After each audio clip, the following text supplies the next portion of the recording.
आजरा तालुक्यात धनगरमोळा सुळेरान परिसरामध्ये हत्तीचं पुनरागमन। 4 महिने हत्ती होता गायब। खरीपाच्या तोंडावर झालं नुकसान सत्र सुरू। आजरा तालुक्याच्या पश्चिम भागातून गेले 4 महिने गायब झालेला हत्ती पुन्हा सुळेरान धनगरमोळा परिसरात अवतरल्यानं शेतकरी वर्ग धास्तावला आहे।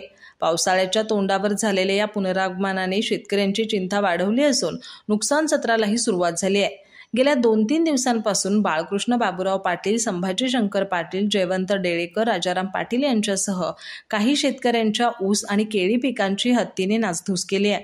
हत्तीच्या उपद्रवामुळे खरीपाच्या तयारीत असलेले शेतकरी सैरभैर झालेत। या संदर्भात वन विभागाने तातडीने घटनास्थळी भेट देत नुकसानीचे पंचनामे करण्यास सुरुवात केली आहे। एकीकडे मृग नक्षत्रात पावसाची प्रतीक्षा आणि मशागतीची लगबग सुरू असताना दुसरीकडे हत्तीच्या उपस्थितीमुळे शेतकऱ्यांना शेती कामात अडथळे येण्याची शक्यता निर्माण झाली आहे।